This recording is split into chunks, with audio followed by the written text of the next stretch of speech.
apresentar. Meu nome é Bruna e sou enfermeira atualmente do Serviço de Controle de Infecção Hospitalar do Hospital das Clínicas, UCAM, do setor de Vigilância em Saúde e Segurança do Paciente.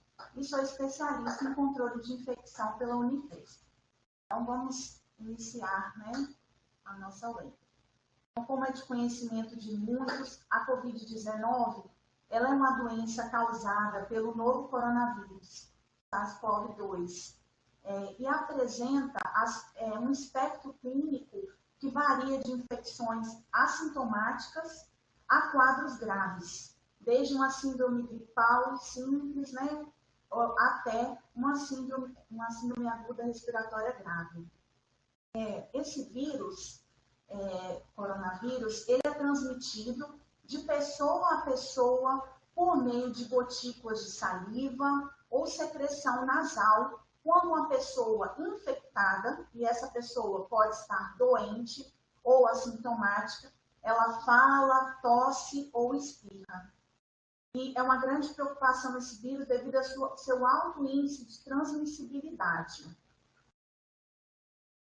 O objetivo dessa web palestra hoje é auxiliar os trabalhadores da saúde na implementação de ações e estratégias para minimizar a exposição a este novo vírus, durante os cuidados ao paciente que é suspeito ou confirmado da Covid-19.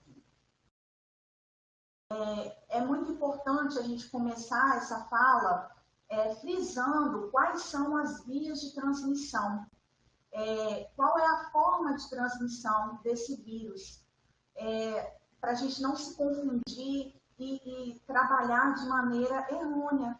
Então, a primeira coisa, a forma de transmissão desse vírus é por gotícula, que ela é expelida durante a fala, a tosse ou espirro, e o contato direto com pessoas infectadas ou indireto por meio de fomes, objetos utilizados por essas pessoas e superfícies contaminadas.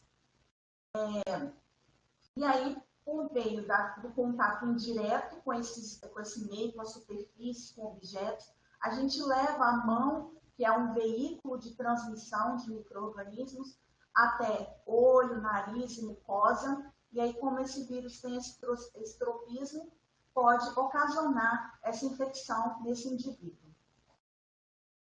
Então, como controladora de infecção, venho aqui falar com vocês sobre as medidas de prevenção e ações que a gente pode tomar na assistência à saúde a este paciente suspeito ou confirmado com a Covid-19. Primeiro, nós sabemos que higiene das mãos é a principal forma de quebrar essa cadeia epidemiológica de transmissão de diversas infecções. E não é diferente com o coronavírus. Higienizar as mãos é uma das principais ferramentas e mais simples de quebrarmos essa transmissão.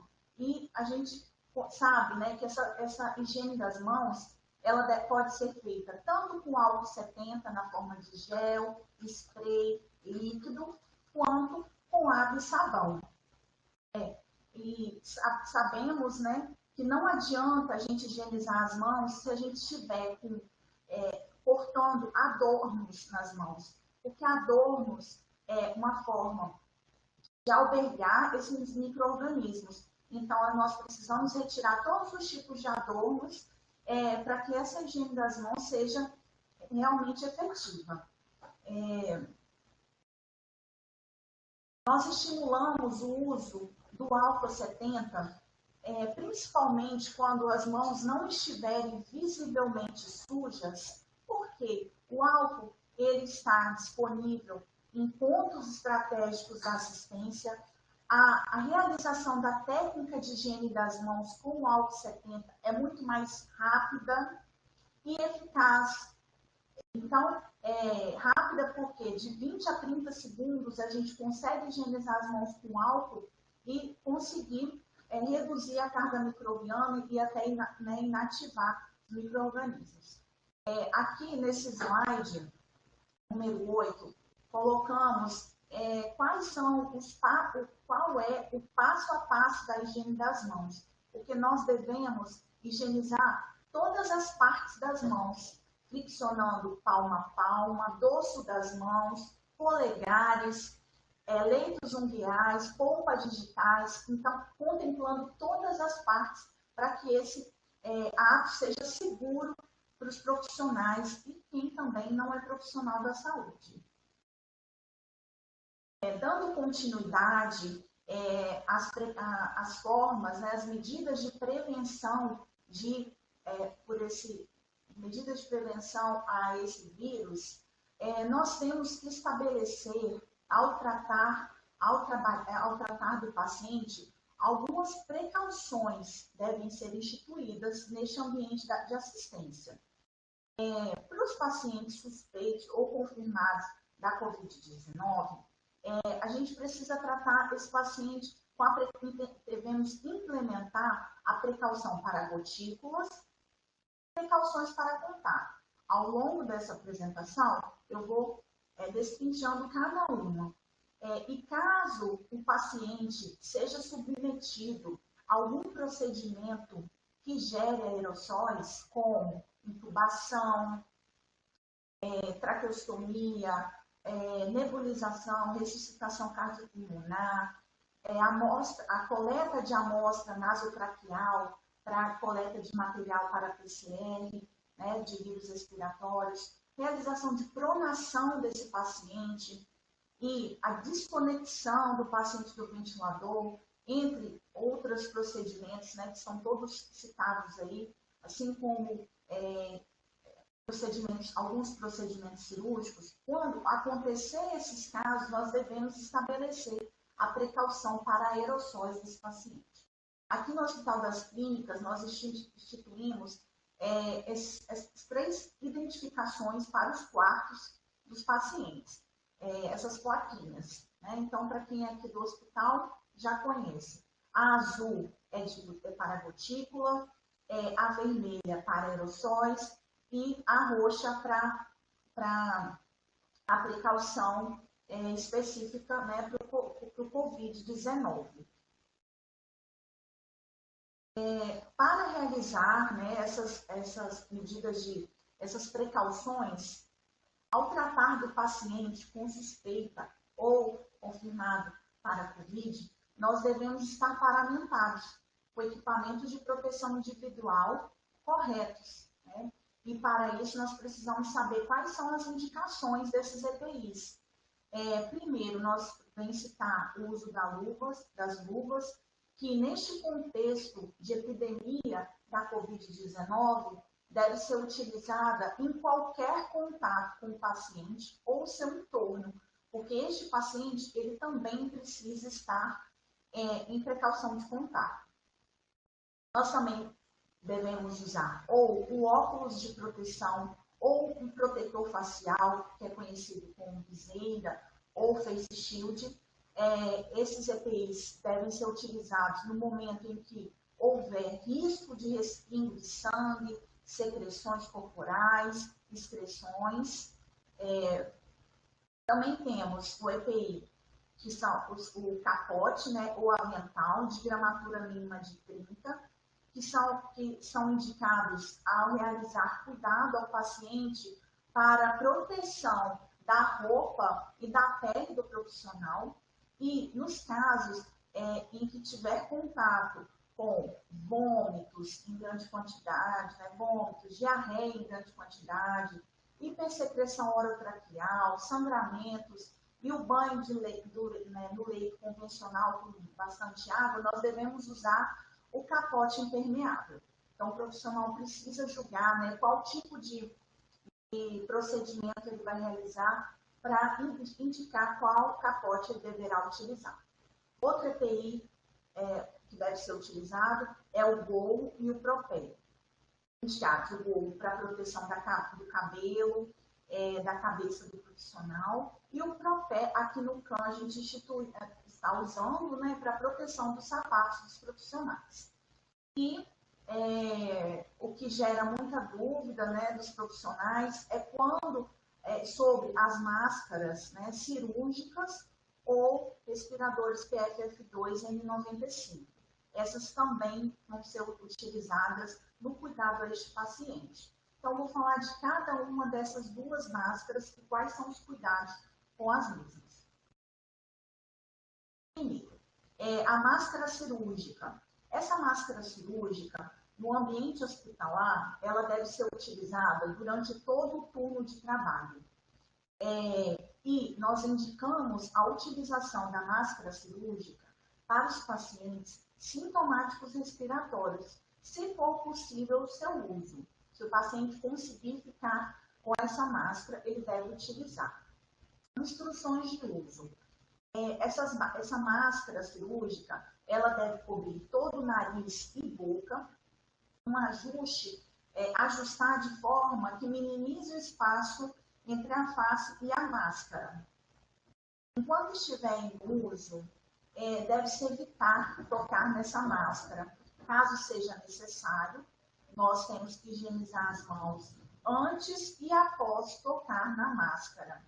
Remover a máscara sempre pelas fitas, né? Pelo elástico, se for o caso.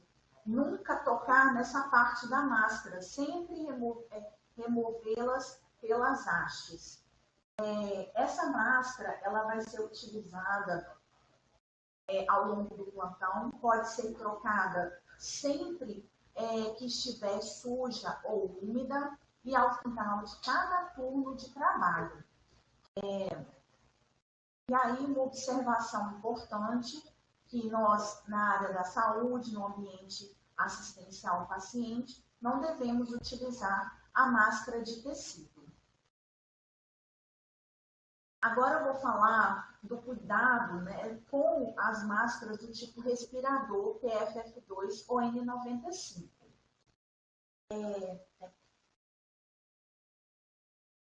Essa máscara, né, a PFF2, que aí, de acordo com cada instituição, vai ter colorações diferentes, né, basicamente essa máscara aqui. Essa máscara, ela tem a indicação de utilizar durante os procedimentos que gerem aerossóis, né, como botei o exemplo, somente intubação, exames, né, pronação, ressuscitação cardiopulmonar e outros momentos. Aqui no nosso hospital, no CAM, a gente está orientando o uso da PFF2 no manejo do paciente crítico, que está entubado, na área de emergência e na UTI.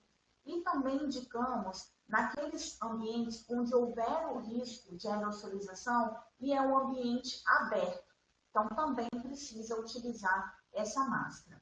E quais são as instruções de uso? Os homens não devem usar barbas, porque a barba inviabiliza uma vedação adequada.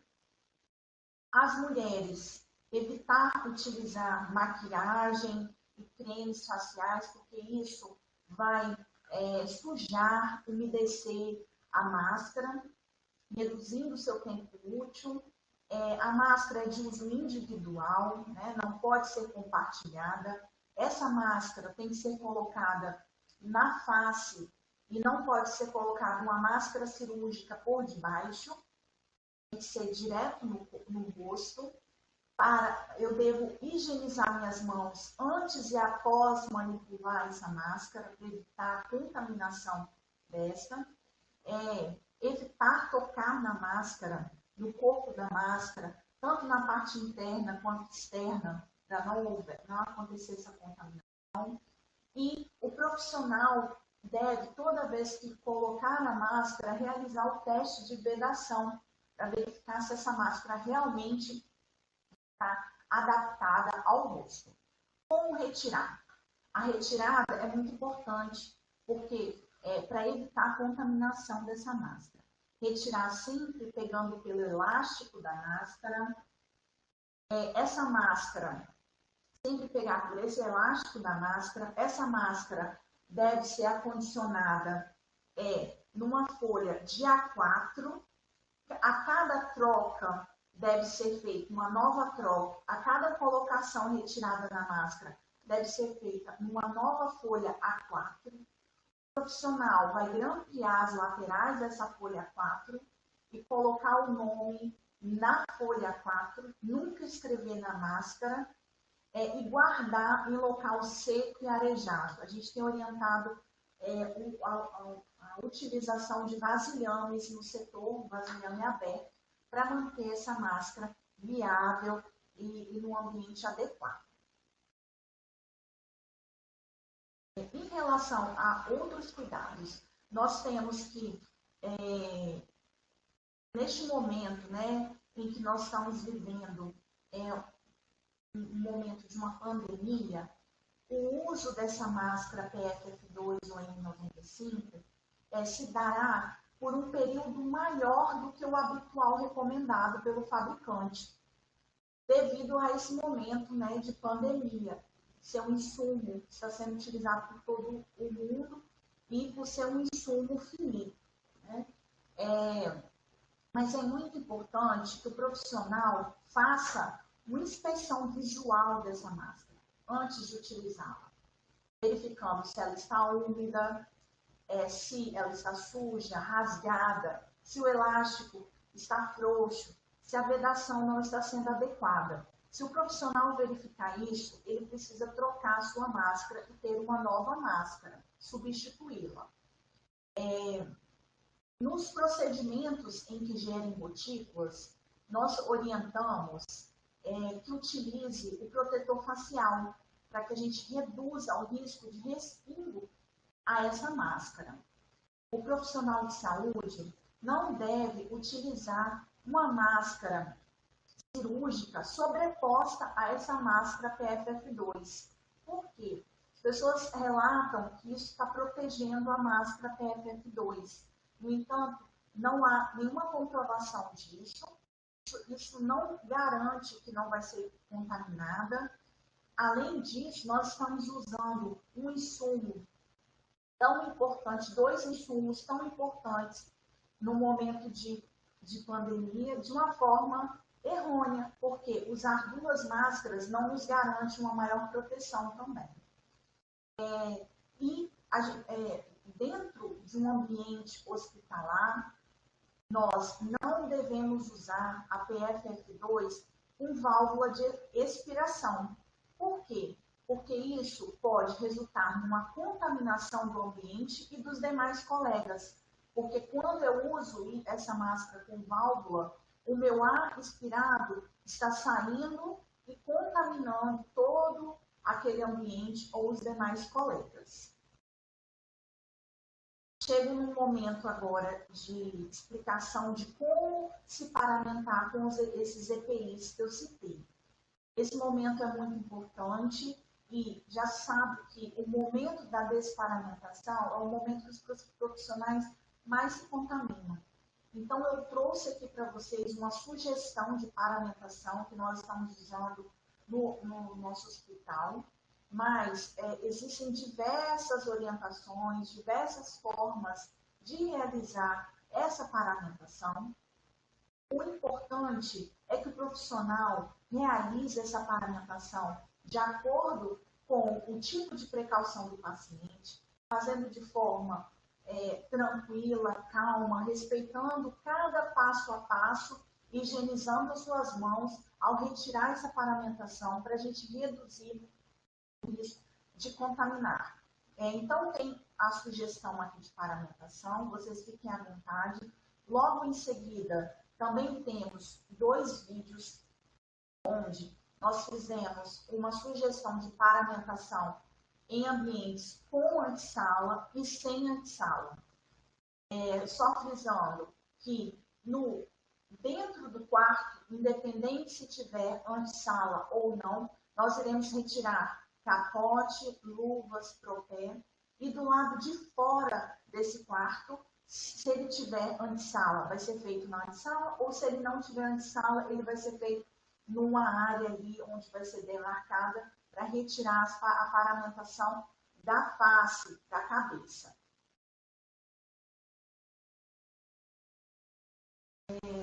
Em relação aos cuidados com a acomodação dos pacientes suspeitos ou confirmados de Covid-19, a orientação é que esses pacientes fiquem em quarto privativo, com porta fechada e seja um ambiente bem ventilado, com janelas abertas, preferencialmente. Os procedimentos, no caso, se o paciente realizar algum procedimento que gere aerossol, a orientação é que seja feita uma unidade de isolamento respiratório com pressão negativa e filtro EPA, preferencialmente. Quando isso não for possível, deve seguir esse procedimento num quarto fechado, com portas fechadas, com janela aberta e com um número mínimo de profissionais durante a realização do procedimento. A orientação de corte dos pacientes, corte é junção, unir os pacientes no mesmo ambiente. A orientação que a gente tem na Anvisa é fazer esse corte de pacientes com Covid positivo, ou seja, os pacientes que foram rapidamente confirmados com essa doença. Dando continuidade, nós temos que ter muito cuidado também com a prevenção da transmissão indireta. O que é isso? Transmissão indireta é a transmissão que vai acontecer no ambiente hospitalar através dos materiais que tiveram contato com esse paciente, dos ambientes do hospital. Então, por isso que nós precisamos ter cuidado com prontuários, formulários médicos. Esses não devem entrar dentro desse quarto, desse box, desse paciente, deve ficar do lado de fora. A equipe não deve entrar com pranchetas, canetas, prescrição, celular ou qualquer outro tipo de objeto para dentro dessa área de isolamento, porque isso pode servir de veículo de disseminação do vírus. Dou continuidade falando de cuidados para esses pacientes e especificamente no descarte de fluidos corporais. Os pacientes, a gente já tem estudos que demonstram a presença de vírus em fezes de pacientes e estudos também tem estudado a presença desse vírus em outras excreções corpóreas. Então, por isso, nós devemos ter muito cuidado no descarte desse fluido corpóreo. Então, qual que é a orientação? Se o paciente estiver restrito ao leito e puder utilizar fraldas, essa é a orientação, utilizar a fralda, descartando a fralda em lixo infectante. Nós não orientamos o uso de pomadas e patinhos, por ser mais um objeto representando um risco de contaminação do ambiente, dos profissionais. Deve-se destinar um banheiro para os casos suspeitos, se possível, destinar um banheiro para esses casos. Nas enfermarias com banheiro privativo, ou seja, nas enfermarias em que esse paciente tiver um banheiro,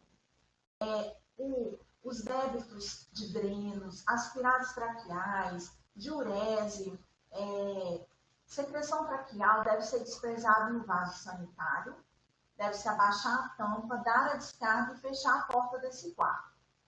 Em enfermarias sem banheiro privativo, recomenda-se a equipe trabalhar em duas pessoas, tendo um colega do lado de fora da enfermaria paramentado, que vai receber esse fluido através de um recipiente próprio, vai encaminhar esse fluido até um expurgo e desprezar em pia de despejo, ou seja, numa expurgueira, fechando e dando descarga. Os cuidados quanto ao processamento de produtos para a saúde, ou seja, insumos materiais utilizados por esse paciente, como bandejas de punção venosa profunda, de pequenas cirurgias, frascos de aspiração e outros insumos, como traqueias de respiradores. Esses materiais são considerados como sendo críticos e críticos. Eles não devem ser processados dentro de um expurgo do setor, um expurgo satélite. eles devem ser encaminhados ao CNE da instituição. Como realizar isso de forma segura? Deve ser acondicionado dentro de um saco plástico. Esse saco plástico deve ser colocado dentro de um vasilhame rígido. Temos orientado as equipes a identificar esse vasilhame como Covid-19, para que os colegas do CNE saibam como manipular essa. E aí o profissional irá encaminhar esse vasilhame com essa sacola dentro do vasilhame ao CNE.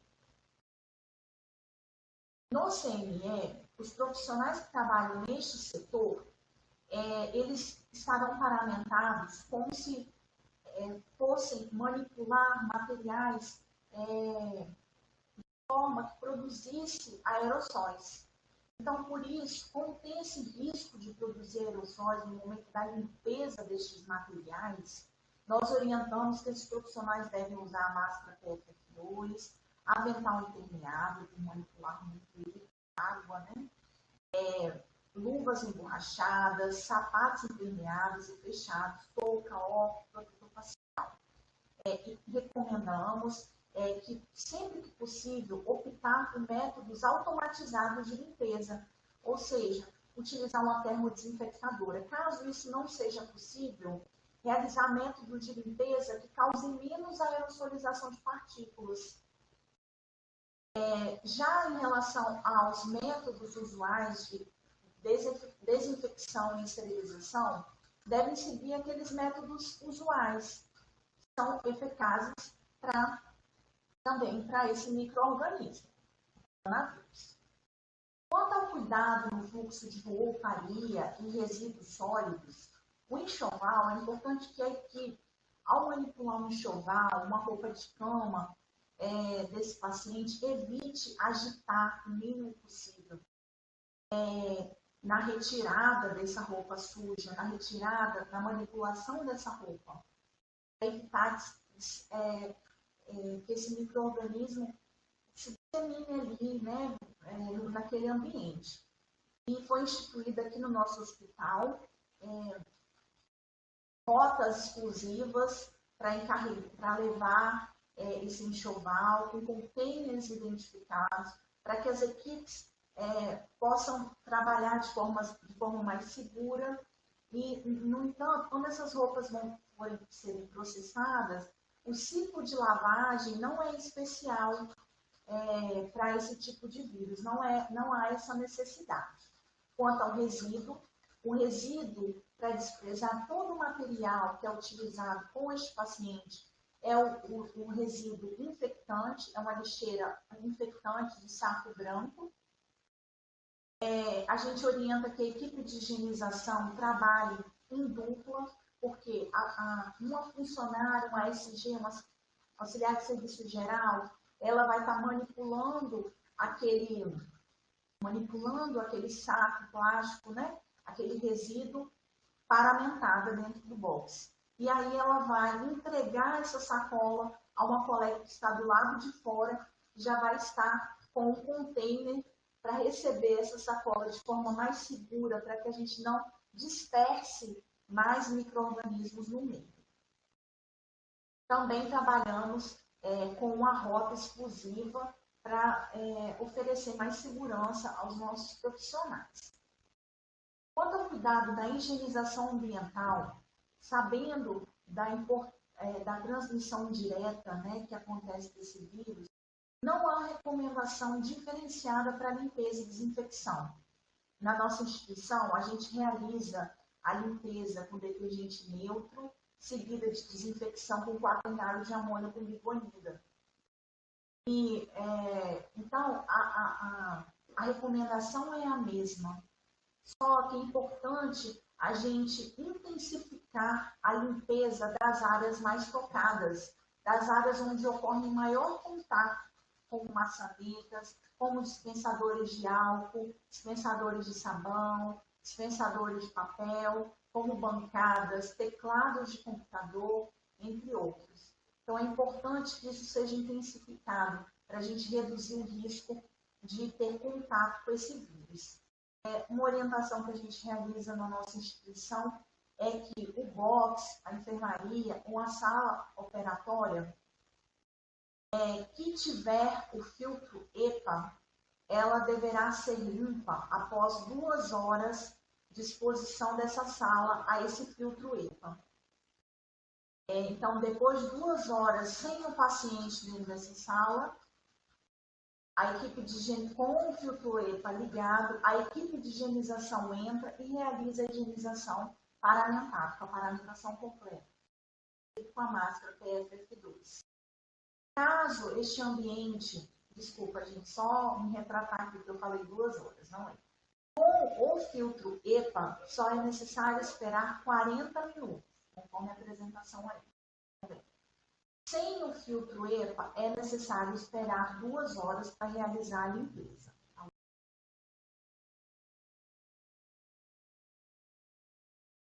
Cuidados no centro cirúrgico.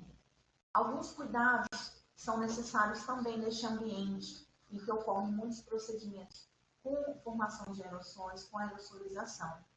E também, no caso, tiver paciente suspeito ou confirmado de Covid-19, nós recomendamos disponibilizar um profissional da equipe fora da sala operatória para providenciar os materiais e equipamentos para o circulante que está dentro da sala paramentada, evitando, sim, que esse colega que está dentro da sala tenha que se desparamentar para sair da sala. Então, isso vai tornar o serviço mais fácil, mais fluido.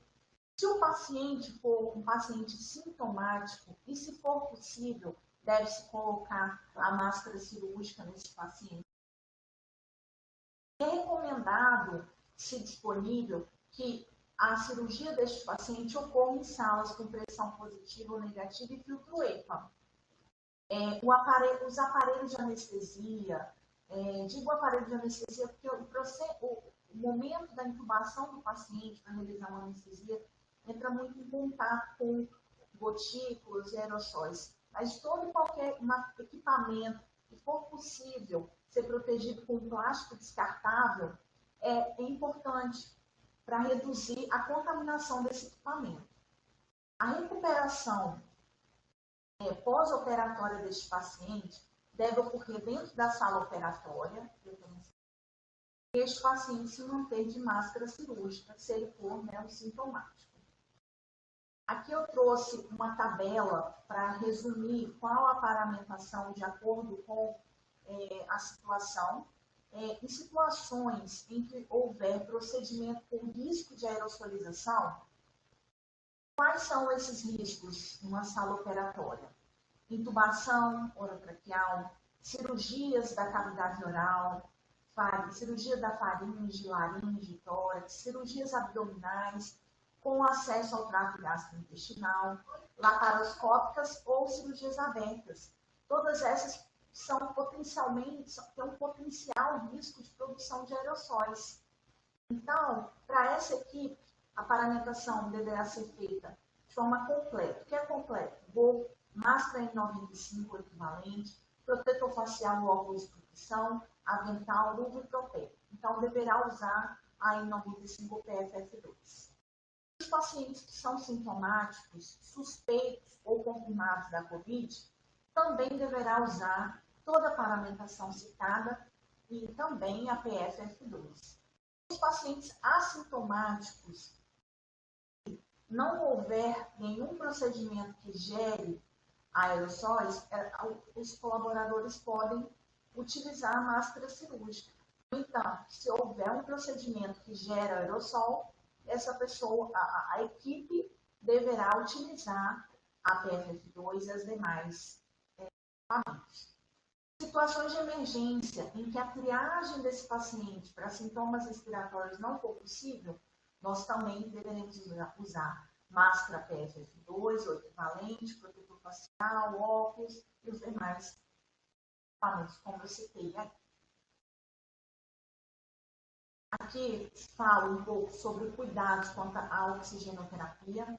Devido ao risco de formação de aerossol nos ambientes, uma sequência de fornecimento de oxigênio foi sugerida aqui.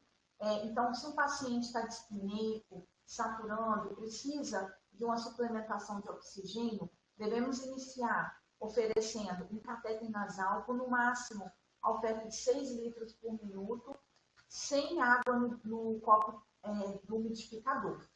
Caso isso não seja suficiente, esse paciente continue dispneico, pode evoluir aqui para uma máscara de oxigênio com reservatório. Caso não seja também suficiente, esse paciente deverá evoluir, poderá evoluir para intubação orotraqueal. O que é importante a gente saber é que procedimentos como macronebulização, nebulização, ventilação não invasiva, AVNI, ventilação assistida com AMBU devem ser evitadas, porque estes procedimentos produzem aerossóis. Caso seja necessário, extremamente necessário, a equipe deve estar reduzida e utilizar a PFF2 e a precaução para aerossóis. Outro cuidado quanto à oxigenoterapia destes pacientes é que a gente precisa checar se no ventilador deste paciente possui os filtros respiratórios. Na nossa instituição, a gente tem disponível o filtro EPA e o filtro HME. Com exceção do Bennett, que é um ventilador, todos os outros não têm o filtro EPA. Este deve ser instalado. E o HME entre o tubo e o conector Y. A orientação é a troca desses filtros a cada 7 dias. Esses pacientes que estão intubados, orientamos o sistema fechado de aspiração, tipo traquequé, para que evite a dispersão também de aerossóis. Outra forma de reduzir o risco de aerossóis é o pinçamento do tubo orotraqueal no momento em que houver necessidade de desconexão deste tubo para a troca de traquequé ou precisar colocar um filtro HME ou uma desconexão para a troca de ventilador para ventilador de transporte. Então, é importante o pinçamento desse tubo orotraqueal para que reduza o risco de formação de aerossóis. Na nossa instituição, a gente possui o serviço de endoscopia e, em virtude do risco de formação de aerossóis através deste procedimento, a gente orienta que o profissional utilize a paramentação como touca, máscara PFF2 ou N95, óculos de proteção ou face shield, avental impermeável com mangas longas, propé descartável. Para realizar este procedimento. A questão de liberação da sala vai depender se essa sala possui ou não filtro EPA. Caso possua filtro EPA, a liberação acontece 40 minutos depois da saída desse paciente. Aí ocorre a higienização do ambiente e depois pode entrar um novo paciente. Caso não tenha filtro EPA, esse ambiente está liberado para ser limpo após 2 horas da saída desse paciente.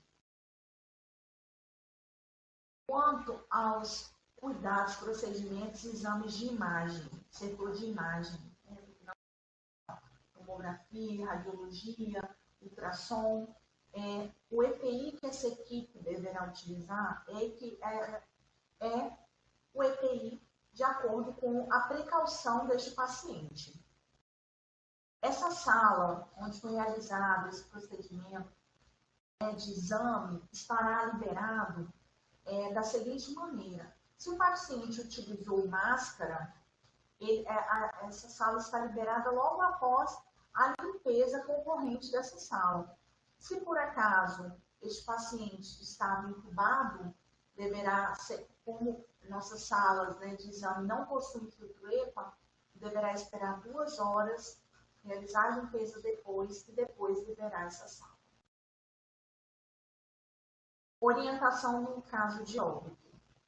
Nesses casos de óbito, no caso de óbito, nós temos que encarar o corpo daquele paciente como se ele tivesse da mesma forma como a gente se paramentava com ele em vida. Então, se é importante usar máscara PFF2, viseira, capote impermeável, touca, máscara, luvas, tropeia, paramentação completa, para retirar todos os tubos, os drenos, os catéteres deste corpo, tendo cuidado no momento da remoção para evitar o risco, né, de respingo ou de se cortar com algum material cortante.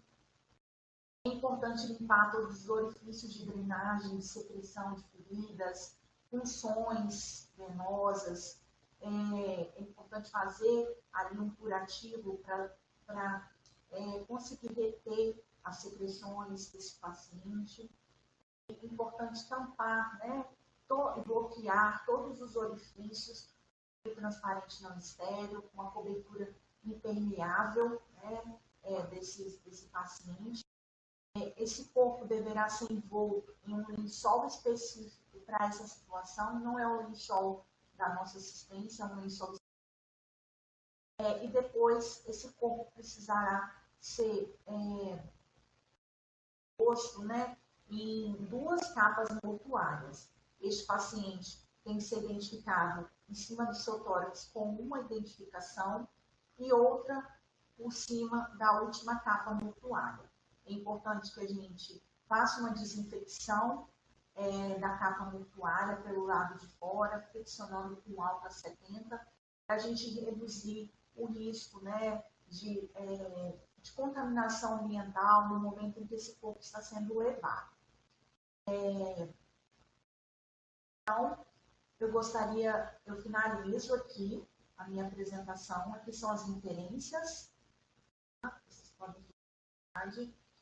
Eu agradeço imensamente a oportunidade e me coloco à disposição.